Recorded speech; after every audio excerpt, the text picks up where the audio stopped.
Mr. President, thank you. I want to talk to you a little about the legislation that's before us to repeal and replace Obamacare, otherwise known as the Affordable Care Act.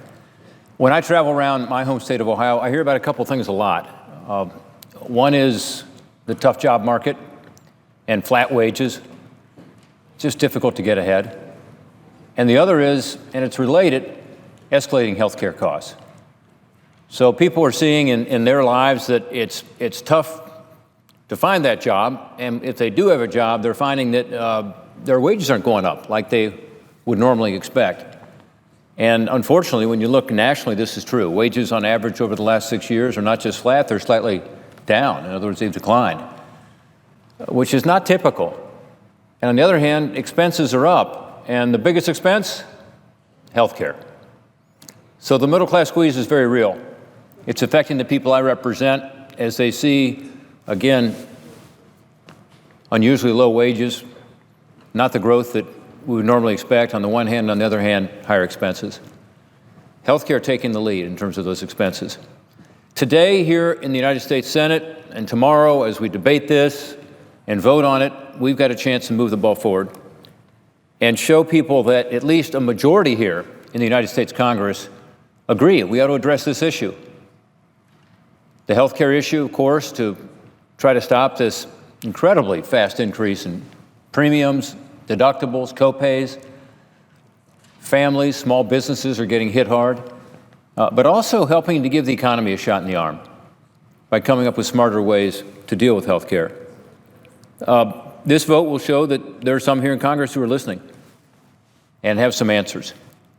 Our job is to do what's right, and that's to pass this legislation to repeal and replace Obamacare, to give us a chance to get rid of some of the most detrimental aspects of it that are eliminating jobs, that are pushing health care costs higher and higher. The legislation, the Affordable Care Act, was sold as actually reducing costs. It was sold under false pretenses. Specifically, the president said it would bring down premiums. He talked about it going down $2,500 on average per family. No, in fact, premiums are going up. We were told Americans would be able to keep their insurance. Of course, millions have lost their health care insurance. We were told that if you have a doctor who you liked, you could keep your doctor. Of course, a lot of people are now being told under their new plan they can't keep the doctor they've had. We were told that the Affordable Care Act would keep our economy strong, that it would grow jobs, create jobs. Instead, again, it's made things worse. And if you look at the economy and you look at what's happened, a lot of the issue is that people have given up looking for work. The so-called labor force participation rate is low. It's as low as it's been since the 1970s, over 30 years. Some of that is because, again, we have this weak economy. Some of that's because a lot of the jobs that are available are part-time jobs. And the Affordable Care Act encourages part-time work, as we'll talk about in a second. So the results are in. We've seen it. We've seen that Obamacare, with its mandates, its centralized control, its top-down approach, has made it more difficult to get a job and has increased health care costs for families and small businesses. Not the right way to provide quality health care for the people I represent in Ohio. I hear stories every day, and sometimes they come in through our website. Sometimes people call. Sometimes I just run into people and they tell me their stories. I got one this morning. We have our weekly Buckeye Coffee where we bring in people who are here in Washington from around Ohio to talk to us about their issues. And I ran into a small business owner, very typical, a manufacturer in this case. He said, "Rob, my margins are between 2 and 3%. In other words, that's what my profit is. And yet I'm seeing my health care costs go up by double digits every year." Says it just doesn't work. I can't make ends meet. And he said, I'm having to pass this along, either to my employees, higher premiums, higher deductibles, higher co-pays, or try to pass along to my customers. But he said, I'm in a very competitive market. I really can't do that.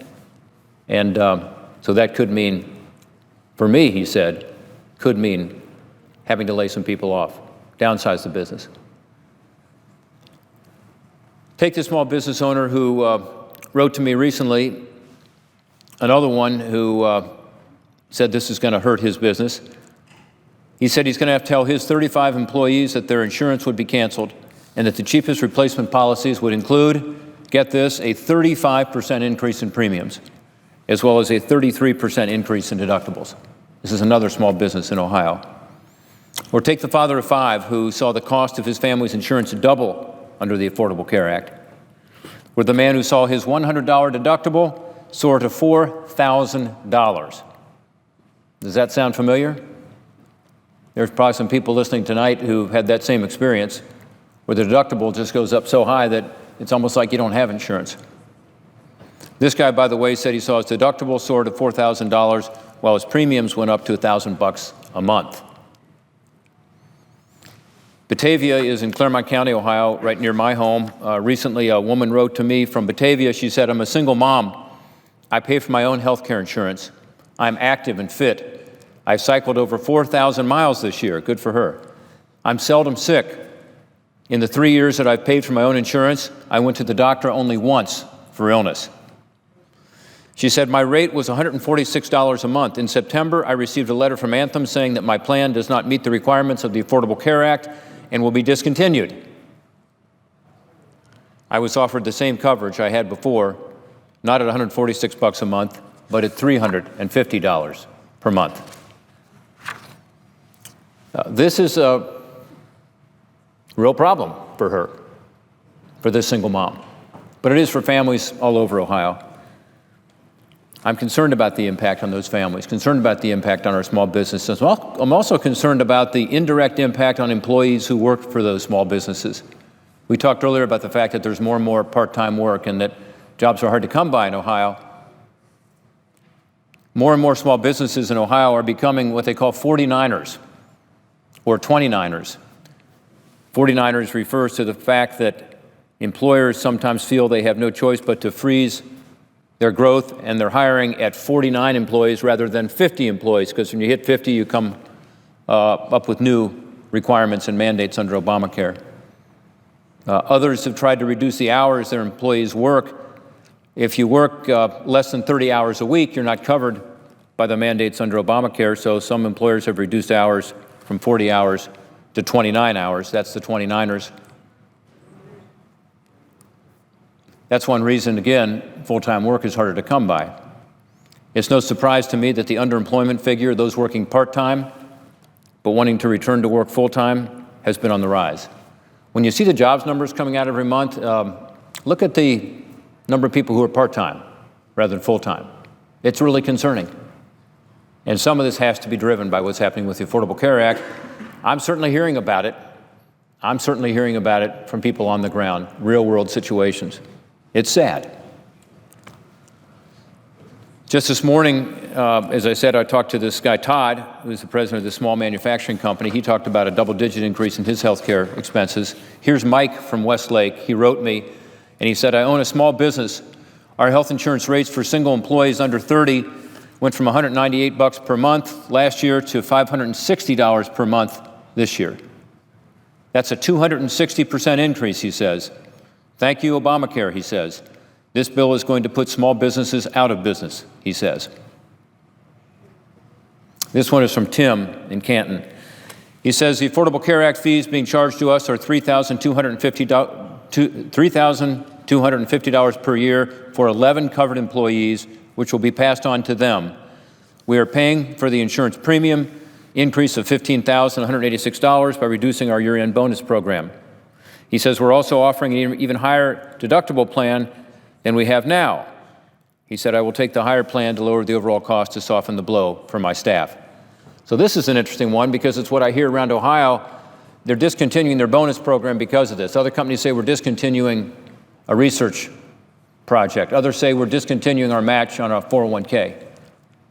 Others say we're just plain cutting back. In other words, not hiring as many people as we would have. So it's happening out there. I know some economists have debates on this issue, but I hope they're talking to people in the real world who are being affected by this Affordable Care Act and the top-down approach and the mandates and the inflexibility.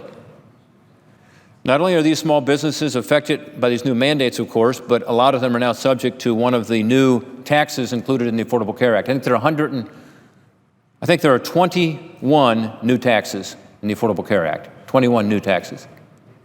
One of them, of course, is a tax on medical devices. This is an industry, medical devices, that is very important to Ohio and to our country, frankly. We have had a competitive edge in medical devices. We have a lot of great innovators in this country, including in my home state of Ohio.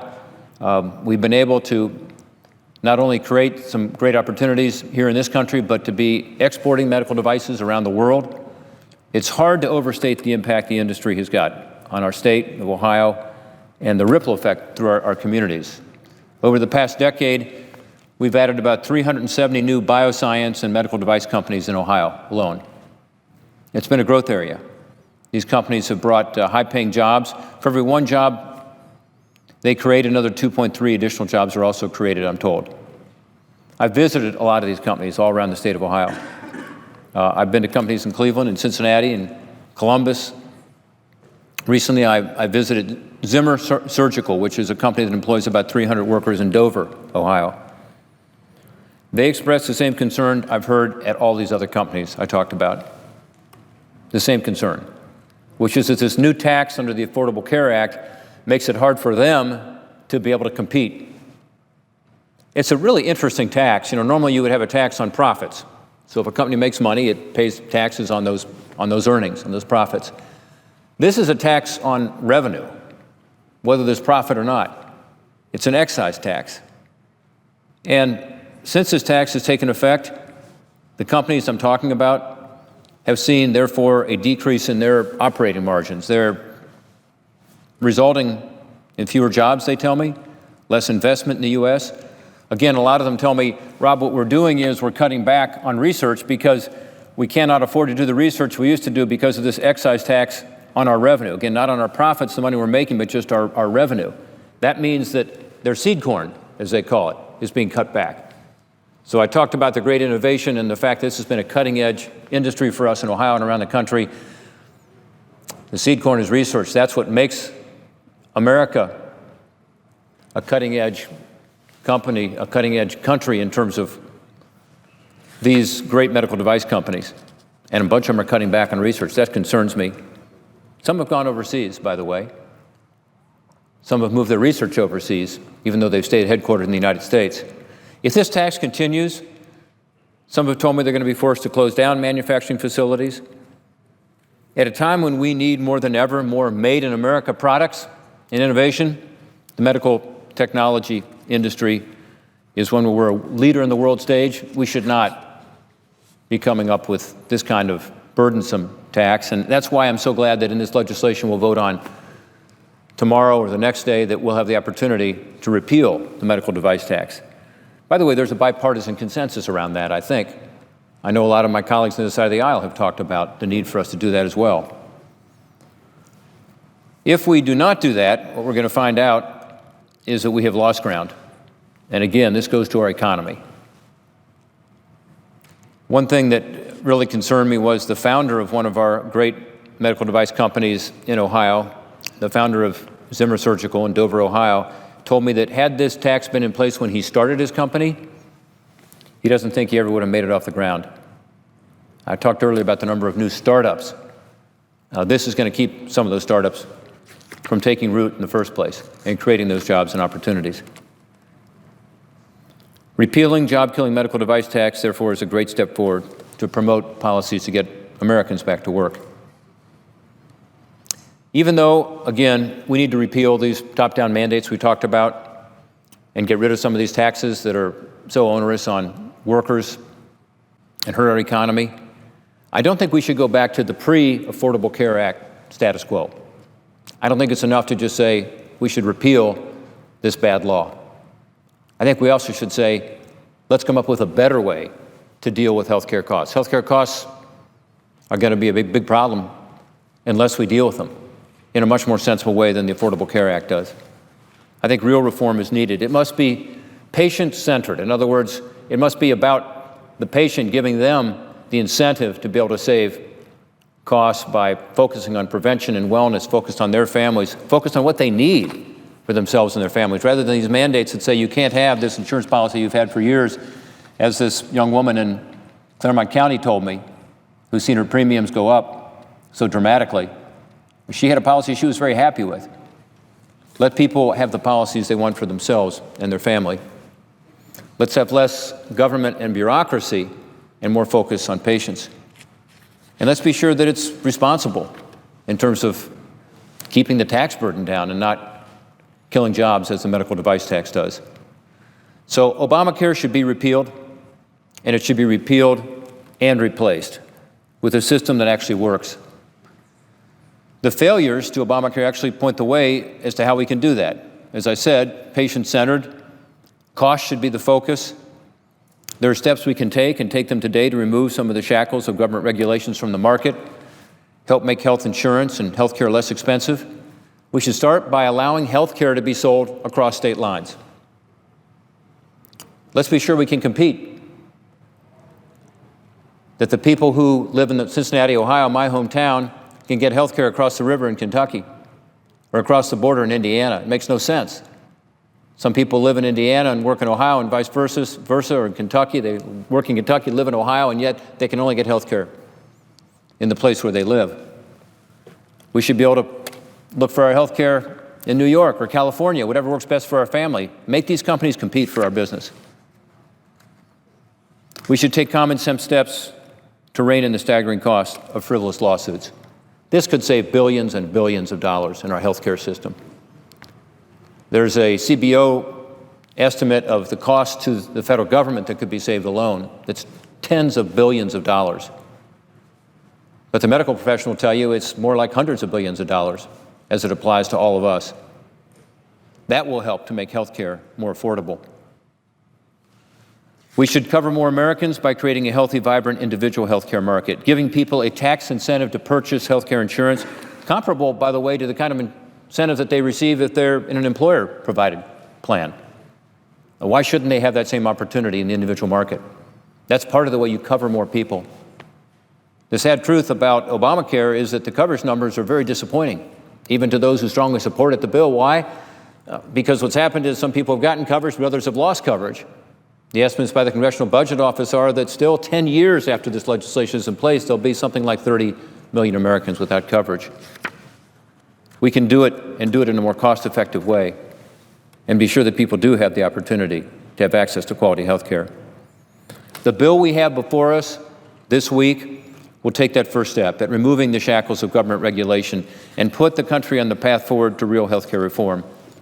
Not only does the legislation remove the mandates Obamacare placed on individuals and businesses to purchase insurance, but it also rolls back some of these new programs while giving the new president, the next president, and the new Congress, the next Congress, the time to be able to enact alternative reforms that will ensure all families have access to quality, affordable health care. It's got to be a top priority to actually come up again, not just with repealing what's there, but replacing it with something that makes more sense for families in Ohio and around the country. I look forward to this vote and this debate because it gives us an opportunity to send to the President sensible legislation that gets rid of so many of the detrimental impacts of Obamacare and sets us down the path of debating about what that future ought to be. Some Democrats have said, well, why are you doing this? Because the President has said he will veto it. I would, I guess, ask them to look at what the majority of the American people are saying, which is that they do not believe the Affordable Care Act is the right way to go.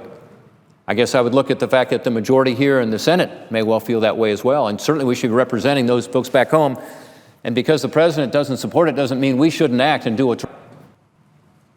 Every president who served in this great country has had the opportunity to veto legislation coming from Congress. It doesn't mean the Congress shouldn't send them legislation. I hope the President won't veto it. He probably will. But it doesn't mean that the Senate shouldn't act. I'm glad we're acting, and I stand ready to work with my colleagues going forward on both sides of the aisle to enact real reforms that do provide the people I represent and people all around this great country the access to the quality care that they deserve. Mr. President, I yield my